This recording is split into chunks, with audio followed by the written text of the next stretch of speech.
Okay, it's going to be a two-part. But, you know, some people use brake clean, carburetor cleaner, you know, and WD-40 to clean a fan.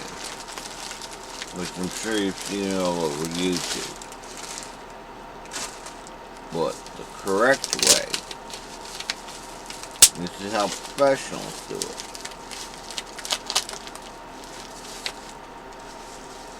That's why we pay money for this stuff. Well, after I ordered this can,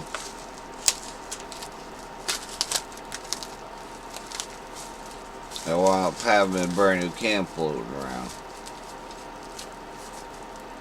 Don't know where I got it from, but must be a job I needed it on, and I ordered a can.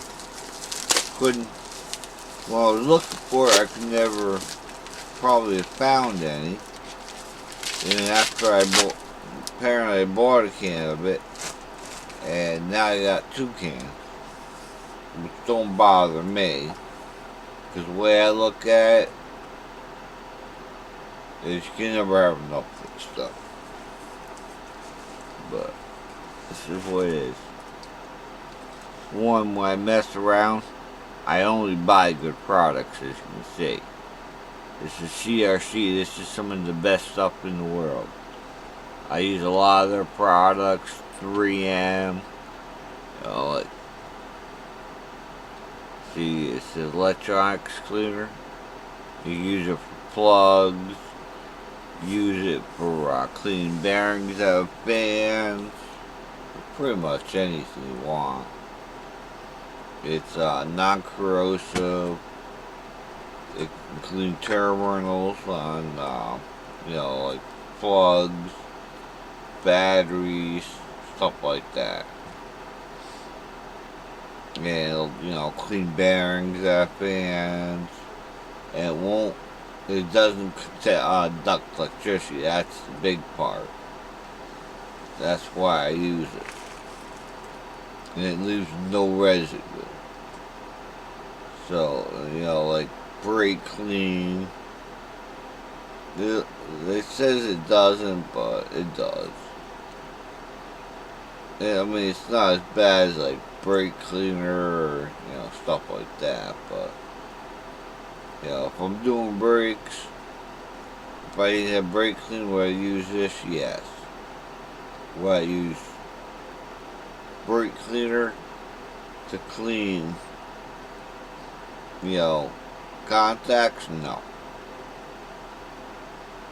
Now, parts, on the other hand, like if I was cleaning up a starter or something and I didn't, you know, have actual parts cleaner, then I use like diesel or kerosene, because that's all that stuff is. Like if you ever go to the shops and you see the big red parts cleaners, the original formula, the good stuff,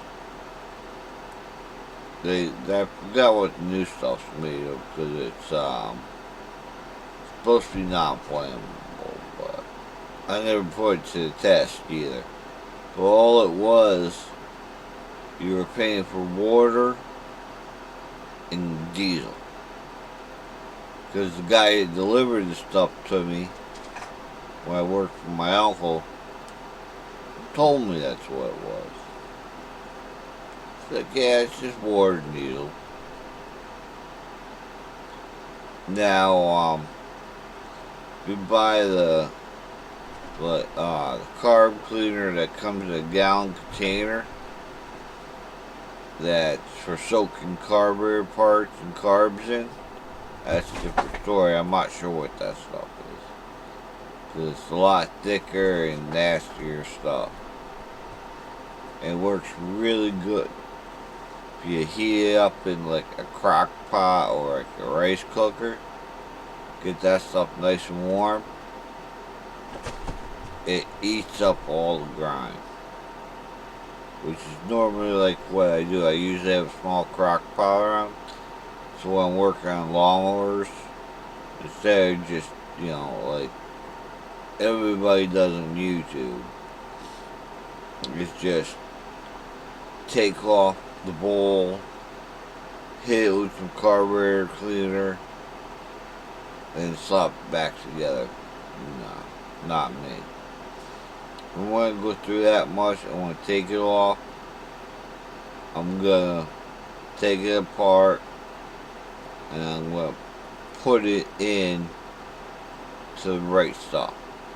Like I said, all it is rice cooker, special parts cleaner that you get in the gallon can. It says carburetor cleaner on it. So I mean, you can't mess it up. You pour it into the crock pot, you let it soak.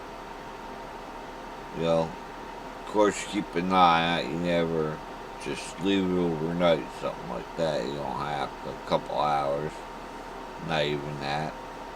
Depending on how bad the carb is. I mean, if it's just a quick clean, just make sure you get all the stuff out of the jets, and you run a piece of wire up in all the little holes. You know, check the needle, see if it needs a new one or not. If you got rubber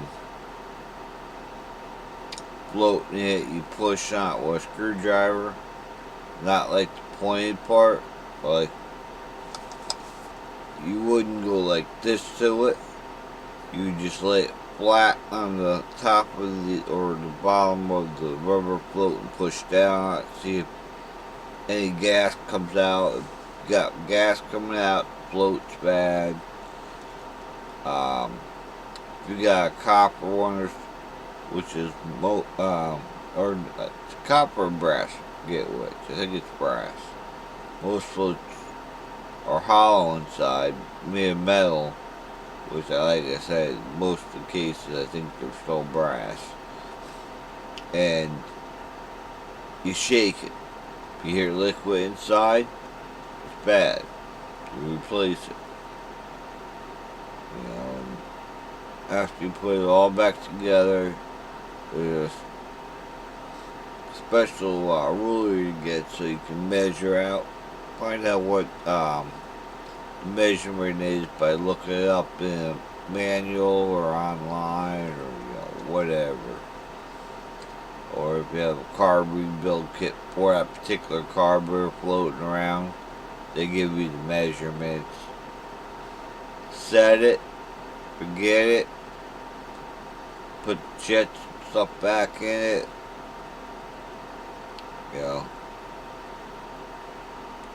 And then you put it back together.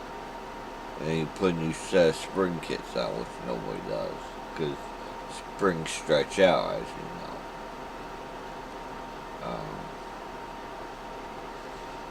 know. Which I'm going to be getting some equipment, which I'm going to be doing all this stuff to. And maybe this winter I'll do my landlord stuff. Change some oil on all his equipment and stuff like that. I gotta get a lot of tools together. I know I gotta change the rear end fluid in it, which I can't do right now because we can't have the tractor down. Because the John Deere is the only one we got up and running. And we're busy right now. So, I got slack on maintenance on that a little bit. Kittens are doing good. They're running around, as you can hear them in the background. Oriole's sleeping up on this little shelf thing by the window.